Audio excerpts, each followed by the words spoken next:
नमस्कार, live cities में आपका स्वागत है। मैं हूं आपके साथ प्रीति झा। बिहार में 4 विधानसभा सीटों पर उपचुनाव होने हैं और ऐसे में आपको बता दें तो प्रशांत किशोर ने पहले ही तरारी जो विधानसभा सीट है वहां से अपने कैंडिडेट को उतारा है, लेकिन अब प्रशांत किशोर ने बड़ी घोषणा कर दी है। इमामगंज और बेलागंज जो विधानसभा सीट है वहां से भी कौन उम्मीदवार होंगे इसको लेकर उन्होंने घोषणा कर दी है। और ऐसे में प्रशांत किशोर ने यह भी किया है कि हमने बिहार वासियों से ये वादा किया है कि ऐसे उम्मीदवार बनाए जाएंगे जो बिहार के हित के बारे में सोच सके, जो बिहार को आगे कैसे बढ़ाया जा सके इसके बारे में सोच सके। इन तमाम चीजों को लेकर और वहीं इन सीटों पर यानी कि इमामगंज और बेलागंज जो विधानसभा सीट है वहां से प्रशांत किशोर के उम्मीदवार कौन होंगे, जनसुराज पार्टी के उम्मीदवार कौन होंगे उसके बारे में जानकारी दे रहे हैं और क्या कुछ कह रहे हैं, सुनिए। ओर से डॉक्टर जितेंद्र पासवान को उम्मीदवार बनाया गया है। जनसुराज की ओर से इमामगंज में चुनाव के प्रभारी पूर्व विधायक किशोर, बेलागंज में चुनाव के प्रभारी अमजद भाई होंगे। इनके नेतृत्व में, इनके मार्गदर्शन में, इनके सहयोग से हम लोगों का प्रयास होगा कि जनसुराज अभियान में जो बिहार की जनता को हम लोगों ने वादा किया है कि जो कोई भी चुनाव लड़े वो स्वच्छ छवि का हो, बिहार को सुधारने का जज्बा और मंशा रखता हो। जनसुराज के अभियान के जितने भी प्रत्याशी हैं ये यहाँ के जनता के बीच से निकाले गए हैं। उनके मत को सुनकर हम लोगों ने प्रयास किया है कि जो जनता चाहती है उसके हिसाब से टिकट दिया जाए। ये पटना में किसी कमरे में बैठकर उम्मीदवार नहीं तय किए गए हैं। कोई ये नहीं कह सकता है कि उसने 1 रुपया भी दिया हो उम्मीदवारी के लिए, कोई पैरवी नहीं। जिसको भी जनता ने चुना उसको हम लोगों ने अपना उम्मीदवार बनाने का प्रयास किया है। अब क्षेत्र की जनता पर है कि वो सही लोगों को वोट देती है या नहीं देती है। जैसा कि आपको पता है तरारी में जहां पर एक और उम्मीदवार हम लोगों ने पहला उम्मीदवार घोषित किया है, वो क्षेत्र बदनाम है बालू माफिया के लिए, बाहुबलियों के लिए। तरारी में सेना के उप प्रमुख पहली बार 75 वर्ष के इतिहास में इतने बड़े पद पर रहने वाले व्यक्ति जनसुराज की ओर से उम्मीदवार बनाए गए हैं। लेफ्टिनेंट जनरल एसके सिंह जो एक जैसे कुंवर सिंह 80 साल के उम्र में खड़े हुए थे अंग्रेजों से लड़ने के लिए, वैसे lieutenant general S K Singh Tarari की जनता को बाहुबली और बालू बलियों से बचाने के लिए, मुक्त कराने के लिए जनसुराज के इस अभियान से जुड़कर वहां पर लड़ रहे हैं।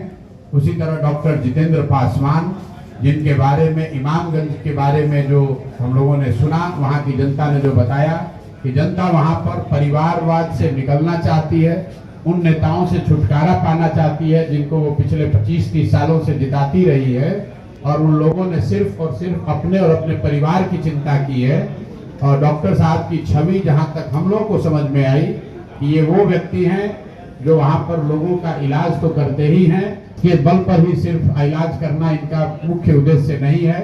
2-3 बार वहां जनप्रतिनिधि भी रहे हैं और कल मैं खुद इमामगंज में था। सब लोगों से बातचीत करने के बाद लोगों ने जो नामों की चर्चा की, बीगन पासवान जी और डॉक्टर जितेंद्र पासवान, 2 नाम वहां से निकल कर आए थे, जिसमें सर्वसम्मति से बहुमत के आधार पर लोगों ने डॉक्टर जितेंद्र पासवान को तय किया है, इसलिए वो जनसुराज के आधिकारिक उम्मीदवार हैं।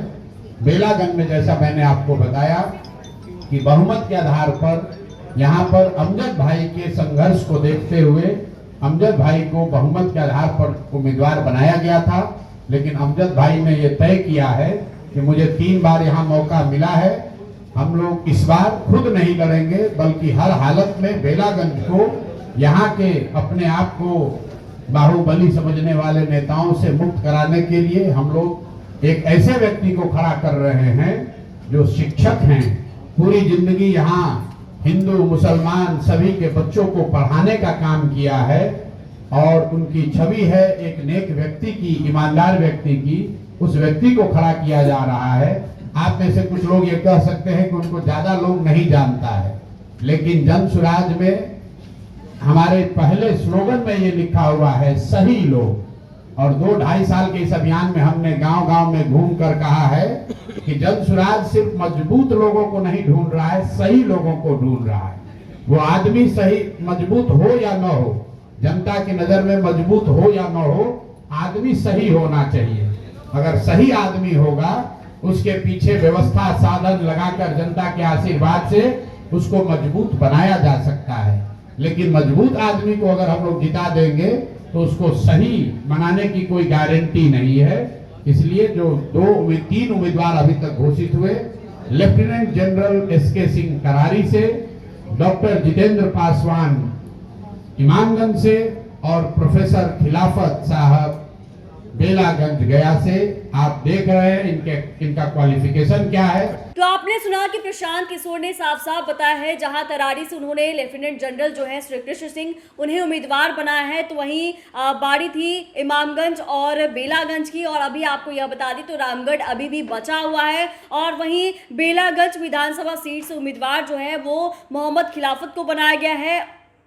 और इमामगंज की बात करें तो वहां से उम्मीदवार जितेंद्र पासवान जो हैं उन्हें बनाया गया है। प्रशांत किशोर ने काफ़ी कुछ कहा है कि आखिरकार उन्होंने ऐसे उम्मीदवारों की जो घोषणा है वो कैसी की और क्या सोच समझ के उन्होंने उम्मीदवार को चुना है, इसके बारे में जानकारी दी। उन्होंने कहा है कि हमने ये सोचा है उम्मीदवार को चुनने को लेकर कि वो ऐसा व्यक्ति हो जो बिहार के सरोकार के बारे में सोच सके, बिहार को आगे कैसे बढ़ाया जाए उसके बारे में सोच सके। और वहीं उन्होंने यह भी कहा कि उम्मीदवार हम ऐसे बनाएंगे जिनकी छवि स्वच्छ हो। चैनल को सब्सक्राइब करें, फेसबुक पेज को लाइक करें। धन्यवाद।